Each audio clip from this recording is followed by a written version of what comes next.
Hi friends, trading facts YouTube ఛానల్కి స్వాగతం. ఇప్పటివరకు మన ఛానల్ సబ్స్క్రైబ్ చేసుకోకపోతే దయచేసి సబ్స్క్రైబ్ చేసుకోండి, ఛానల్ని ఆదరించండి.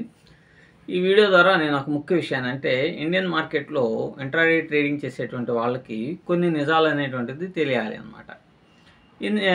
మీరు గమనించే ఉంటారు, గత 2 రోజుల క్రితం కంపెనీ, దాని పేరు జేమ్స్ స్ట్రీట్ అనేటువంటిది అమెరికన్ కంపెనీకి సంబంధించినటువంటి ఒక ట్రేడింగ్ ఇండియన్ మార్కెట్లో ట్రేడ్ చేసేటువంటి కంపెనీ అన్నమాట. సో దాంతో ఫైనాన్షియల్ సపోర్ట్ ఇట్లాంటివి వాళ్ళకి చాలా రకాలైనటువంటివి ఉన్నాయి. అయితే కొన్ని కోట్ల రూపాయలు వాళ్ళ దగ్గర వేల కోట్ల రూపాయలు ఉంటాయి. వాటిని ఇన్ఫ్లక్స్ చేసేసి మార్కెట్స్ని చాలా జాగ్రత్తగా మ్యానిపులేట్ చేస్తూ ఉంటారు. చాలామంది ఏంటంటే ఈ ఆల్గారిథం బేస్డ్గా ట్రేడ్ అనేటువంటిది జరుగుతూ ఉంటుంది. ఏదైనా సరే, ఇండియన్ మార్కెట్ అయినా యుఎస్ మార్కెట్ అయినా ఏదైనా సరే. కానీ ఈ మధ్యకాలంలో ఇండియాలో మనం కనుక బాగా గమనిస్తే వాల్యూమ్ అనేటువంటిది ప్రతి సెక్టార్లో తగ్గిపోయింది అన్నమాట. ఈక్విటీలో తగ్గిపోయింది, ఆప్షన్స్లో వాల్యూమ్ అనేటువంటిది తగ్గిపోయింది. సో వాల్యూమ్ అనేటువంటిది బాగా తగ్గినప్పుడు దాన్ని మ్యానిపులేషన్ చేయటం అనేటువంటిది చాలా తేలిగ్గా ఉంటుంది. ఈ మధ్యకాలంలో మీరు గతంలో ఇప్పుడు కామన్ ట్రేడర్ని, అంటే చిన్న చిన్న ట్రేడర్స్ని ఇండియన్ మార్కెట్లోకి రాకుండా ఉండేటట్టుగా చేయడానికి లాట్ సైజ్ ఎన్ని పెంచినప్పటికీ కూడా గతంలో పోల్చుకుంటే ఇప్పుడే ఇంకా నష్టపోయేటువంటి వాళ్ళు చాలా అంటే చాలా ఎక్కువ మంది అయ్యారనమాట. అంటే కామన్ ట్రేడర్ పార్టిసిపేషన్ తగ్గిన ఇంకా మధ్యతరగతి వాళ్ళు ఎక్కడో చోట లాక్కొచ్చేసి పెడతారు కదా, వాళ్ళలో ఫెయిల్ అయ్యే వాళ్ళే చాలా అంటే చాలా ఎక్కువగా పెరిగిపోయారు. మరి దీనికి గల కారణం ఏంటి అని అంటే ఇది ఇట్లాంటి మ్యానిపులేషన్స్ అనేటువంటి ఇండియన్ మార్కెట్లో చాలా అంటే చాలా ఎక్కువగా జరుగుతూ ఉంటాయి. సో వీళ్ళు చేసినటువంటి జేమ్స్ స్ట్రీట్ అనేటువంటి వాళ్ళు చేసినటువంటి మోసం మీ అందరికీ కూడా చాలా జాగ్రత్తగా వినండి. ఎట్లా చేస్తారు అని అంటే, ఏదైనా సరే ఒక ట్రేడ్ అనేటువంటిది వాళ్ళు తీసుకోబోయే ముందు వాళ్ళు చేసేటువంటి ప్రయత్నానికి 2 వైపులా కత్తి పొదును ఉన్నట్టుగానే ఉంటుంది. వాళ్ళకి జేమ్స్ స్ట్రీటే కాదు, ఇండియాలో ఉన్నటువంటి పెద్ద పెద్ద బిగ్ షాట్స్ కానీ, అమెరికాలో ఉండేవాళ్ళు కానీ, ఎఫ్ఐఎల్ కానీ, డిఐఎల్ కానీ ఎవరైనా సరే సామాన్యంగా ఉండేటువంటి మీలాంటి వాళ్ళే వీళ్ళకి ఒక టార్గెట్ అనమాట. వాళ్ళు ఎలా చేస్తారంటే, నిఫ్టీ అనేటువంటిది ఉన్నది. నిఫ్టీని ప్రభావితం చేసేటువంటి స్టాక్స్ కొన్ని ఉంటాయి. హెచ్డిఎఫ్సి బ్యాంక్ కావచ్చు, బజాజ్ ఫైనాన్స్ కావచ్చు, రిలయన్స్ కావచ్చు, ఇంకోటి ఇట్లా ఉంటాయన్నమాట. వాళ్ళు ఒకేసారి ఇన్ఫ్లక్స్ చేసి ఒకేసారి చేయడం అనేటువంటిది జరగదు. వాళ్ళకు ఒక ప్లానింగ్ అనేటువంటిది ఉంటుంది. వాళ్ళు ఫర్ ఎగ్జాంపుల్ ఇంట్రాడే చేస్తున్నారు అనుకోండి, వాళ్ళు ఏం చేస్తారు అని అంటే, ఇంట్రాడే అంటే వాళ్ళు ప్రతిరోజు చేయరు. ఏ రోజుకి ఆ రోజు పొజిషన్స్ని తీసేసేటువంటి కొన్ని రోజుల్లో వాళ్ళకి ఒక ప్లాన్ ఉంటుంది. వాళ్ళు ఏం చేస్తారంటే మార్నింగ్ నిఫ్టీని ప్రభావితం చేసేటువంటి స్టాక్స్ని కొంటారు. అంటే రిలయన్స్, బజాజ్ ఫైనాన్స్ ఇట్లాంటి వాటిని ఎక్కువ లాట్ ఆఫ్ షేర్స్ని కొంటారు. అక్కడ ఫీచర్స్ని కొనటం అనేటువంటిది జరుగుతుంది. వాళ్ళు ఫీచర్స్ని కొనవచ్చు, ఫీచర్స్ని ఎక్కువగా కొంటుంటారు. కొంటే ఏమవుతుంది, ఆటోమేటిక్గా నిఫ్టీ అనేటువంటిది బాగా పెరిగిపోతుంది. నిఫ్టీ అనేటువంటిది బాగా పెరిగినప్పుడు వీళ్ళు లాట్ ఆఫ్ స్టాక్స్ని ఆప్షన్స్లో పుట్స్ని తీసుకుంటారు.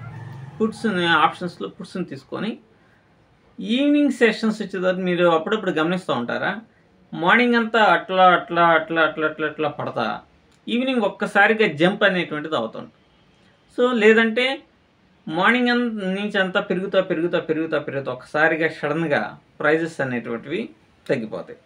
సో వీళ్ళు ఏం చేస్తారు, ఈవినింగ్ వచ్చేసరికి ఏ అయితే స్టాక్స్ అనేటువంటిది కొన్నారో దానివల్ల నిఫ్టీ అనేటువంటిది పెరిగింది. నిఫ్టీ అనేటువంటిది పెరగడం ద్వారా కొన్ని లెవెల్స్ని బ్రేక్ అయినప్పుడు కామన్గా ఉండేటువంటి ట్రేడర్స్ అందరూ కూడా ఎంటర్ అవుతారు. ఎంటర్ అయిన తర్వాత వాళ్ళు ఏం చేస్తారు, ఆ స్టాక్స్ని అమ్మేస్తారు. వాళ్ళు ఆ స్టాక్స్ని అమ్మేటప్పుడు ఆటోమేటిక్గా నిఫ్టీ పెడుతుంది కదా. వాళ్ళ మెయిన్ కాన్సెప్ట్ నిఫ్టీలో వాల్యూమ్ని పెంచడం ద్వారా కాదు, వాళ్ళు నిఫ్టీని ప్రభావితం చేసేటువంటి స్టాక్స్లో ఇన్వెస్ట్ చేసేసి ఈవినింగ్ అయ్యేసరికి వాళ్ళు ఒకేసారిగా అమ్మేయటం ద్వారా వాళ్ళు ఏవైతే నిఫ్టీ ఆప్షన్స్లో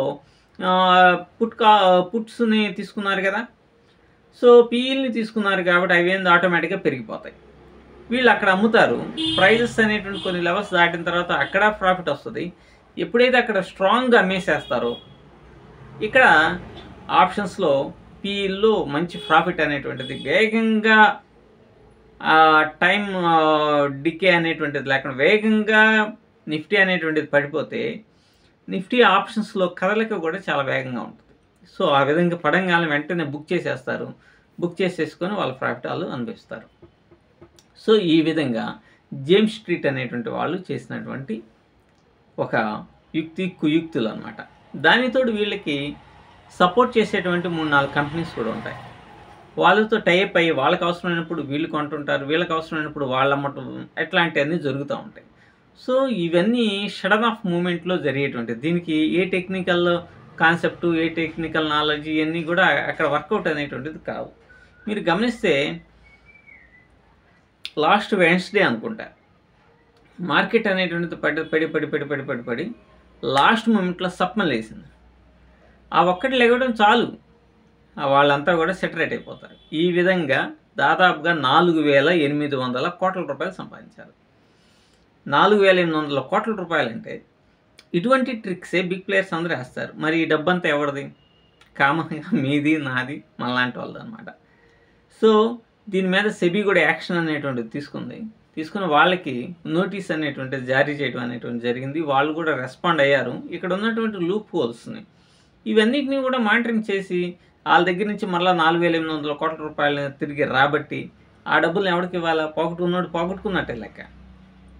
ఇవి ఎన్ని ఆపినా కూడా, ఎన్ని రకాలుగా చేసినా కూడా ఇది ఏదో బయటకు వచ్చింది కానీ రాకుండా నంబర్ ఆఫ్ ప్రతిరోజు జరుగుతూనే ఉంటాయి. కాబట్టి మనం ఎప్పుడైనా సరే ట్రేడ్ చేసేటప్పుడు స్టాప్ లాస్ లేకుండా ట్రేడ్ అనేటువంటి చేయకూడదు. ఇప్పుడు ఇండియన్ మార్కెట్లో చాలా అంటే చాలా క్లిష్టతరమైనటువంటి పరిస్థితులు ఉన్నాయి. చాలామంది యూట్యూబ్ ప్లాట్ఫామ్లోకి వచ్చేసేసి రకరకాలు చెప్తూ ఉన్నారు. కానీ వాస్తవికతను గమనించాలి. ఇప్పుడు ఏమవుతుంది చూడండి, ఎక్కువగా నంబర్ ఆఫ్ ట్రేడర్స్ పెద్దగా ఇంట్రెస్ట్ అనేటువంటిది ఇండియన్ మార్కెట్ మీద కూడా చూపటం లేదు. కాబట్టి వాల్యూమ్ అనేటువంటిది బాగా పడిపోయింది. లాట్ సైజెస్ పెరిగిపోవటం, రిస్క్ ఎక్కువ అవటం, రివార్డ్ అనేటువంటిది తక్కువగా ఉండటం, ఇట్లాంటివన్నీ జరిగినాయి. కామన్ ట్రేడర్ ఇప్పుడు నిఫ్టీ ఆప్షన్స్లో ట్రేడ్ తీస్తే కనీసం 3,000 నుంచి 4,000 రూపాయలు స్టాప్ లాస్ లేనిదే ట్రేడ్ అనేటువంటి చేయలేని పరిస్థితి. మరి అంత 2 సార్లు స్టాప్ లాస్ హిట్ అయిందంటే మొత్తం మటాష్ అయిపోతుంది కదా. మనకి ఈక్విటీ ఇట్లా గందరగోళం అయిపోతుంది. సో స్టాక్ మార్కెట్ అనేటువంటిది అంత ఈజీ కాదు. వీళ్ళందరూ చెప్పేది దీంట్లో డబ్బు ఉన్నాయి, కోట్లు ఉన్నాయి, మీకు ఎందుకు దున్నేసేయచ్చు అట్లా అనేటువంటి ఆలోచనలు పెట్టుకొని అనవసరంగా ఇటువంటి వాటిల్లో ఎంటర్ కాకుండా కేర్ఫుల్గా మీ అంతటా మీరు ట్రేడ్ చేయడం చాలా మంచిది. అదే అంతకంటే వాల్యూమ్ ఎక్కువగా ఉన్నటువంటి వాటిల్లో మ్యానిపులేషన్ చేయడం అనేటువంటి కొంచెం తక్కువగా ఉంటుంది. కాబట్టి మీకు బిట్ కాయిన్ అయినా, గోల్డ్ కానీ, యుఎస్ ఫ్యూచర్స్ ఇటువంటి వాటిలో వాల్యూమ్ మీకు కావాల్సినంత వాల్యూమ్ ఉంటుంది. సో ఎక్కువ వాల్యూమ్ ఉన్నప్పుడు కొంత మ్యానిపులేషన్ చేయడానికి అంతగా సాహసం అనేటువంటిది చేయరు. కాబట్టి ఇటువంటి వాటిల్లో మీ ట్రేడింగ్ ప్లాన్ అనేటువంటిది చూడండి. సో చూసి కనుక ట్రేడింగ్ అనేటువంటిది చేయగలిగితే మీరు పర్ఫెక్ట్ అయినటువంటి స్ట్రాటజీని కనుక బిల్డప్ చేసుకోగలిగితే bit coin, gold, US futures ఇట్లాంటి వాటిలో మంచి ఆపర్చునిటీస్ అనేటువంటివి ఖచ్చితంగా ఉంటాయి. మీ స్ట్రాటజీస్ వర్కౌట్ అవుతాయి. మీరు స్టాప్ లాస్ టార్గెట్లను పక్కాగా ఫాలోఅప్ కనుక చేసుకుంటే అన్వాంటెడ్గా స్టాప్ లాస్ని హిట్ చేసేటువంటి ప్రమాదం ఉండదు. సో ఇటువంటి వాటికి ఎక్స్నెస్ అనేటువంటిది కొంత సపోర్ట్ అనేటువంటిది చేస్తుంది. కాబట్టి నా డిస్క్రిప్షన్లో ఎక్స్నెస్ లింక్ ఇస్తున్నాను.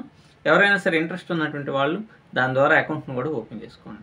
Thank you very much.